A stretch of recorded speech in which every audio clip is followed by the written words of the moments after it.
El amor es como la luna, si no crece, mengua. Jesús dijo: Padre, te he dado a conocer a los que me diste, les he transmitido el mensaje. Mi oración es por los que me has dado, porque te pertenecen. Durante el tiempo que estuve aquí, los protegí, los cuidé para que ni uno solo se perdiera. Te pido que los protejas del maligno y que todos sean uno, así como tú y yo somos uno. Oh Padre justo, yo te he dado a conocer a ellos y seguiré haciéndolo. Juan 17, 1 al 26. Jesús menciona 7 veces que sus discípulos le han sido confiados por el Padre. Versículo 2, 6, 9, 11, 12 y 24. Jesús no se consideraba el dueño de sus discípulos, aunque los estimaba como sus hermanos e hijos. Jesús no se avergüenza de llamarlos sus hermanos. También dijo: yo y los hijos que Dios me dio. Hebreos 2, 11 al 13. La casa, la familia y los hijos no nos pertenecen. Pastores, la iglesia no es nuestra. Solo somos administradores de los tesoros de Dios. De ahí la gran responsabilidad de cuidar lo que nos ha sido confiado. El Padre de ustedes no quiere que ninguno de estos pequeños se pierda. Mateo 18:14. Esta es la voluntad del Padre, que de todo lo que me diere no pierda yo nada. Juan 6:39. ¿Cumplió el Señor la voluntad de su Padre? Claro que sí. No he perdido a ninguno de los que me confiaste. Juan 18:9. ¿Podemos decir lo mismo? Claro que no. ¿Por qué vivimos resignados a la idea de que el diablo nos robe? ¿Acaso el Señor está pidiendo algo más allá de nuestras posibilidades? Claro que no. Se pierden matrimonios, hijos, familias, empresas e iglesias porque no los protegemos de la manera que Jesús lo hizo. Basta con la idea de aceptar las pérdidas. No es la voluntad de Dios que un padre pierda a un hijo, ni que un matrimonio se destruya. No es cuestión de suerte ni de cruzar los dedos. Tenemos que seguir el ejemplo de Jesús. En su oración nos dio las claves para no perder nada de lo que Dios nos ha confiado. 1. Jesús hizo que sus discípulos conocieran a Dios. Mientras estaba con ellos, yo los mantenía unidos a tu persona. Juan 17:12. Jesús empujó a sus discípulos a tener una relación estrecha con el Padre. Les enseñó la importancia de orar y no desmayar. No solo eso, sino que oró por y con ellos en su propio lugar secreto de oración. Jesús dijo: Padre, te he dado a conocer a los que me diste y seguiré haciéndolo. Juan 17:6 y 26. La prioridad de Jesús fue que sus discípulos aprendieran a depender de Dios. Si nuestros hijos naturales y espirituales desarrollan una relación de amor y amistad creciente con Dios, jamás se perderán. No hemos sido enviados simplemente a educarlos para que tengan una profesión o adquieran conocimientos acerca de Dios, sino a hacerlos discípulos de Jesús, sujetos al Espíritu Santo, con una vida de dependencia permanente al Señor. La responsabilidad de los padres es que sus hijos conozcan a Dios. Sin embargo, no parece ser la prioridad para muchos. Es muy fácil darse cuenta. No los llevan al templo ni los estimulan a la práctica de las disciplinas espirituales. Son los primeros en poner trabas cuando la iglesia programa actividades conforme a sus edades. A la hora de discipularlos, muchos padres prohíben a sus hijos participar de las reuniones de la iglesia, pero jamás hemos visto que les prohibieran ir al colegio. Al tiempo de planificar las vacaciones, los padres demuestran su máxima despreocupación en cuanto a la vida espiritual de la familia. Les importa nada que sus vacaciones coincidan con actividades relevantes para sus hijos.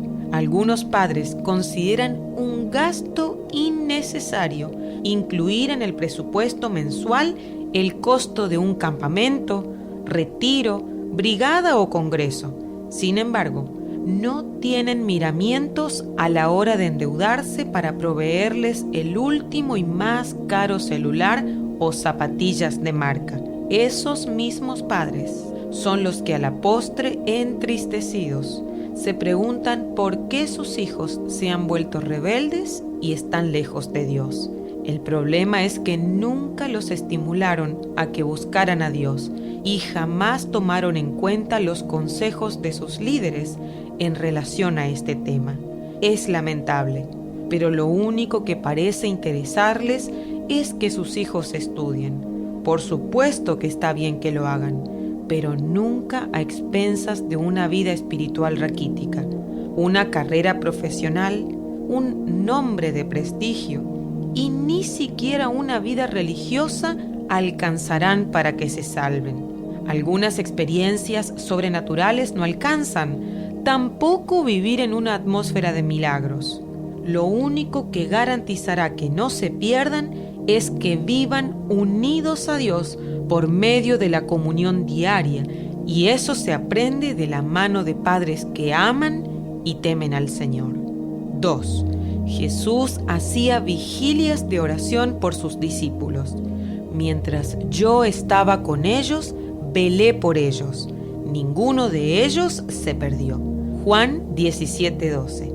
Jesús pasó toda una noche de oración para escogerlos y noches enteras de vigilia para cuidarlos. Jesús protegió a sus discípulos con recursos espirituales y nosotros deberíamos hacer lo mismo.